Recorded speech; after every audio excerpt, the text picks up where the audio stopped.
I'm Darth Aussie and welcome back to another Star Wars Collector's Corner, where we go through and look at some of the vehicles, playsets, action figures that came out through the Hasbro brand and the Kenner brand over the years. And today we're going to look at the MTT, the multi-troop transport that came out with episode 1, The Phantom Menace.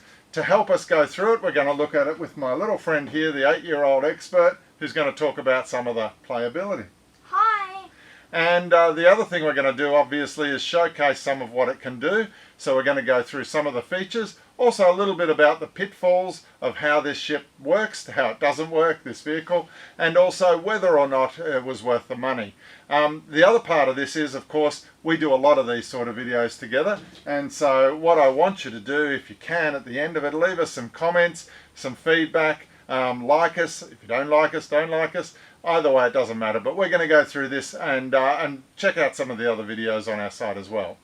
So, as seen in episode 1, The Phantom Menace, this is the Trade Federation Multi-Troop Transport, or the MTT, that was released by Hasbro in 2012.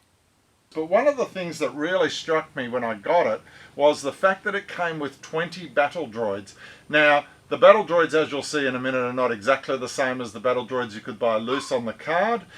These ones are specifically designed to fit in the troop transport, but they are battle droids nonetheless. There are 4 fully posable droids, as well as 16 pre-posed battle droids, which means they've got little stands built into the bottom of their feet so they don't fall over. Therefore, they can't be posed very well. The other thing is it is motorized and it does make sound effects. So let's have a look at some of the features first on this particular one. Do you want to go through and explain in a nice loud voice what each of the opening compartments does? Sure. So number 1 is the controls, where there's 3 battle droids that you can move. They're not the already posed ones with the stands. They have got like 5 parts of articulation on all 3. And move on to the next.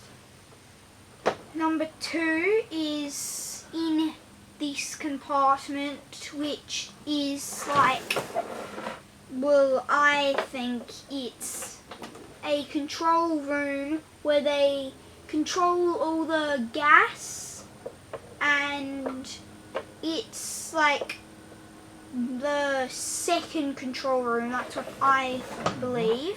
The second control room. I think there's multiple control rooms, because there's these, which look like control rooms to me. Now there's also on this one, I should point out, there's some tiny little peg holes here, so you can actually stand the battle droids on top of the opened out flaps, as well as putting them inside here, which is basically an area for them to all sit when they're traveling.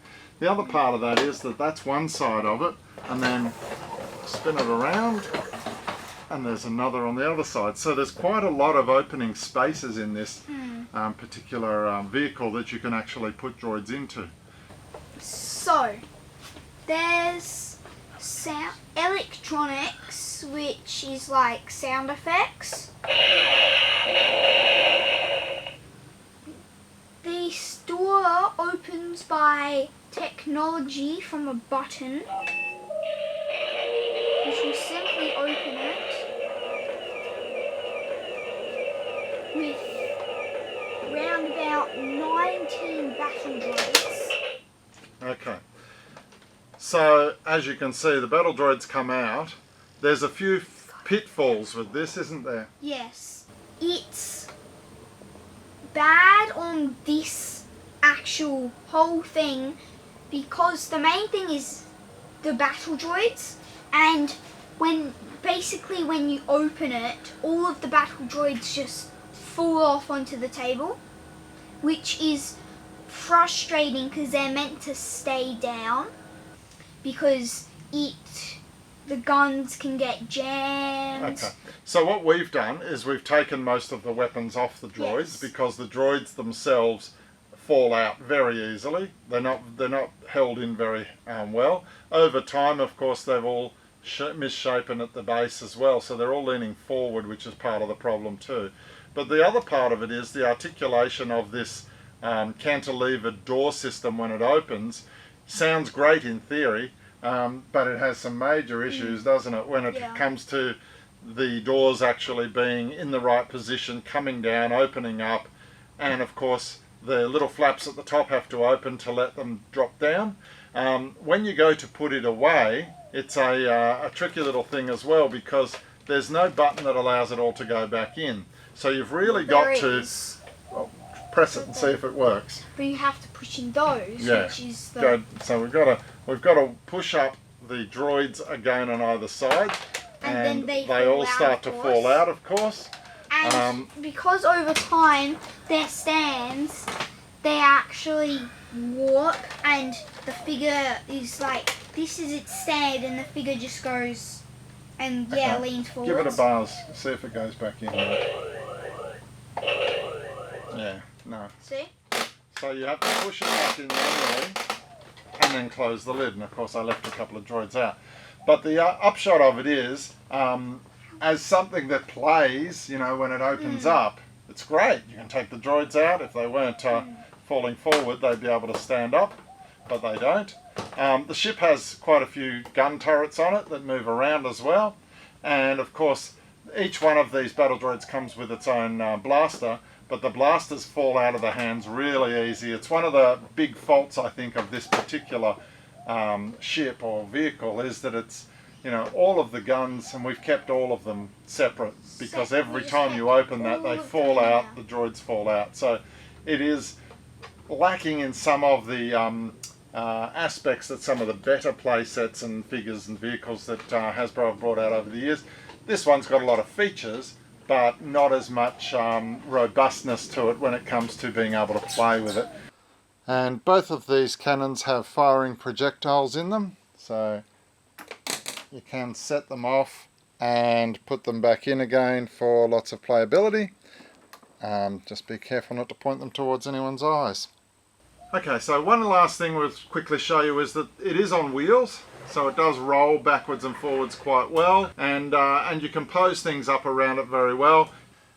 This vehicle also came with its own Obi-Wan Kenobi. He's just standing on a set here, but this vehicle was very much fully articulated with figures and also all of the electronics in it. The vehicle takes 3 AA size batteries to make all of the electronics work and the sound effects work. So that's really the MTT, and what do we think we'd give it out of 10? I'm thinking of 7. 7, yep, that's fair. I mean, lots of play features, a very nice looking, very large vehicle, comes with lots of droids, so that's a plus, and lots of weapons.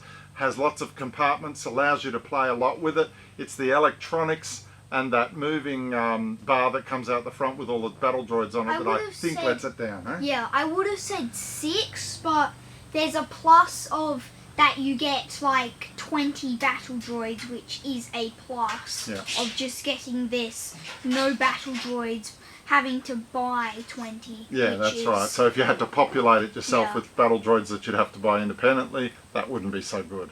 No. So there you go, the MTT, and if you like what you've seen here on our channel, please have a look at some of the other videos. Don't forget to give us a like or some comments, and we'll see you next time. This is Darth Aussie and 8-year-old signing off.